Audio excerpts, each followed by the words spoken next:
বাংলায় একটি কথা আছে, মাছে ভাতে বাঙালি।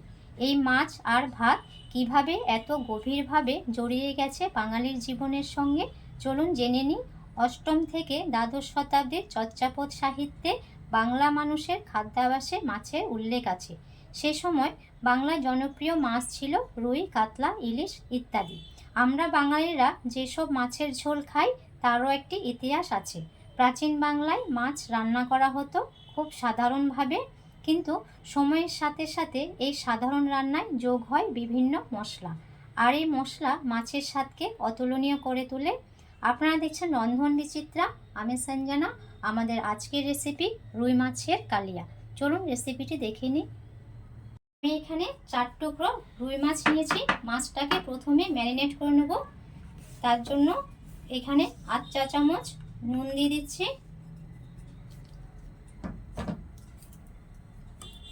8 চা চামচ হলুদের গুঁড়ো,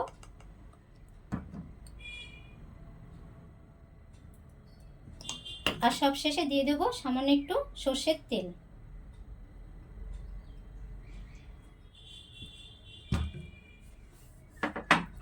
সর্ষের তেলটা এখানে অ্যাড করবেন। মাছটা যখন কড়াইয়ের মধ্যে ভাজবো তখন কড়াইয়ের গায়ে যেন মাছটা লেগে না যায়, সেজন্যই এখানে সর্ষের তেলটা ব্যবহার করতে হবে।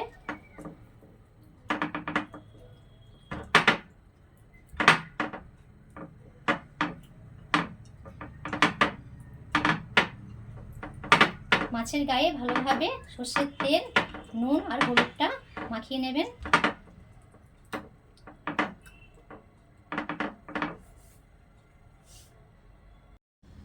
মাছের কালিয়াটা করার জন্য এখানে টমেটোর পেস্ট ব্যবহার করব।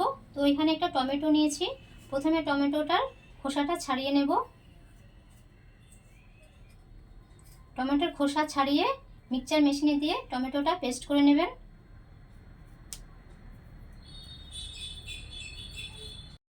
মাছের কালিয়াটা করার জন্য এখানে একটি বাটা মশলা ব্যবহার করব। তার জন্য নিয়েছি কাঁচা গোটা জিরে, 2 টুকরো আদা নিয়েছি, 4 থেকে 5টি কাঁচা লঙ্কা।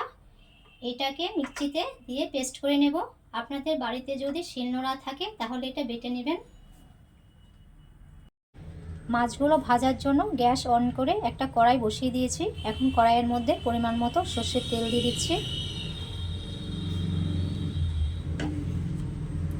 তেলটা গরম হলে মাছগুলো ছেড়ে দেব। সাঁড়াশির সাহায্যে কড়াইটাকে এভাবে ধরে একটু নাড়িয়ে দেবেন তেলটাকে, যাতে করে তেলটা কড়াইয়ের গায়ের মধ্যে লেগে যায় আর মাছটার জন্য ভালো ভাজা হয়। তেল থেকে ধোঁয়া উঠতে শুরু করেছে। এখানেই বুঝে নেবেন যে তেলটা ভালোভাবে গরম হয়ে গেছে। এই স্টেজে ম্যারিনেট করা মাছের টুকরোগুলো দিয়ে দিতে হবে।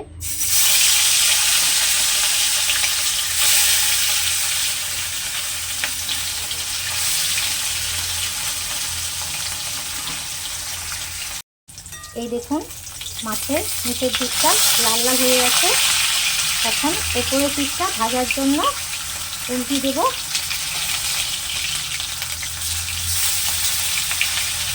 এই সময় গ্যাসের ফ্লেমটা মিডিয়াম টু লোতে রাখবেন।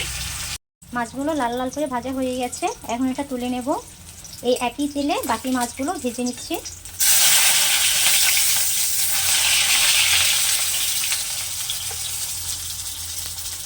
মাছ ভাজার সামান্য একটু তেল রয়েছে, তো এই তেলের মধ্যে মাছটা রান্না করার জন্য আর একটু তেল দিয়ে দিচ্ছি। তেলটা গরম হয়ে গেছে, তো এখানে একটা ফোড়ন দিয়ে নেব। ফোড়নের জন্য 1/2 চা চামচের মতো গোটা কাঁচা জিরে দিয়ে দিচ্ছি। থেতো করা রসুন দিয়ে দিচ্ছি। জিরেটা একটু ভাজা ভাজা হয়ে এলে এখানে কেটে রাখা একটি বড় সাইজের পেঁয়াজকে স্লাইস করে, জিরে আর রসুনটা একটু ভাজা ভাজা হয়ে এলে এখানে একটি বড় সাইজের পেঁয়াজকে স্লাইস করে কেটে রেখেছি, সেটা দিয়ে দেব।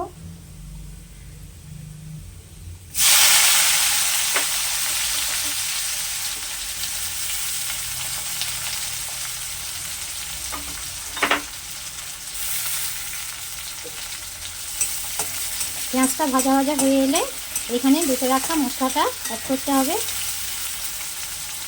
এই দেখুন পেঁয়াজটা লাল লাল করে ভাজা হয়ে গেছে। এই স্টেজে বেটে রাখা মশলাটা এখানে অ্যাড করতে হবে।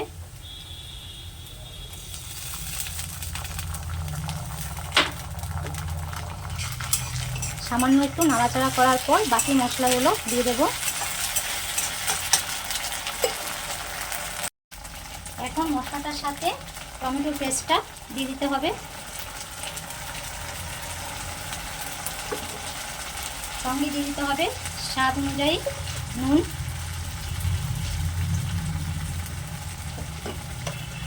রঙের জন্য হলুদের গুঁড়ো হাফ চা চামচের মতো,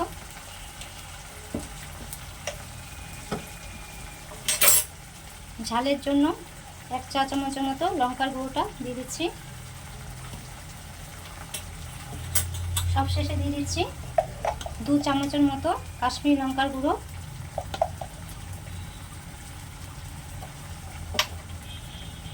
সবগুলো মশলা দেওয়ার পর ভালোভাবে মশলাটা কষিয়ে নিতে হবে। এখানে এখন জল অ্যাড করবেন না, তেলের সাথে ভালোভাবে মশলাটা কষিয়ে নেবেন।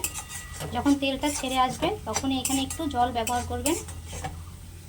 মশলাটা ভালোভাবে কষিয়ে নিয়েছি। এই দেখুন মশলা থেকে তেলটা ছাড়তে শুরু করেছে। এই স্টেজে সামান্য একটু জল দিয়ে দেব।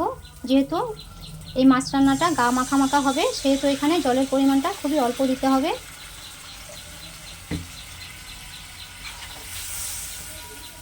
ভালোভাবে নেড়ে চেড়ে একটা ঢাকা দিয়ে 3-4 মিনিটের জন্য এটা রেখে দেব।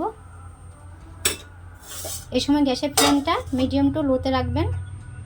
এখন ঢাকনাটা খুলে দেখে নেব।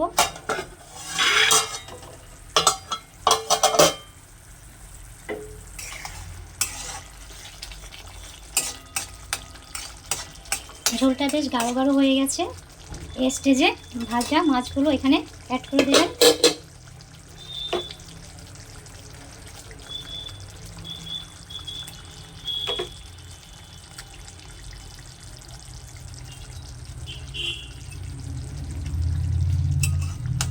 মাছগুলো দেওয়ার পরে আস্তে উল্টিয়ে দেবেন। একটু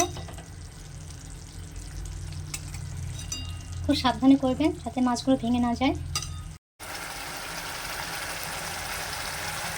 রুই মাছের কালিয়া রেডি হয়ে গেছে। এই স্টেজে গ্যাসটা বন্ধ করে দিচ্ছি। রুই মাছের কালিয়ার এই রেসিপিটি আপনাদের কেমন লাগলো কমেন্টে জানাবেন। ভালো লাগলে চ্যানেলটিকে লাইক করবেন, সাবস্ক্রাইব করবেন আর আপনাদের পরিচিতদের সাথে এই রুই মাছের কালিয়াটি শেয়ার করবেন। আজ এই পর্যন্তই। দেখা হচ্ছে পরবর্তী একটা ভিডিওতে। ভালো থাকবেন, সুস্থ থাকবেন।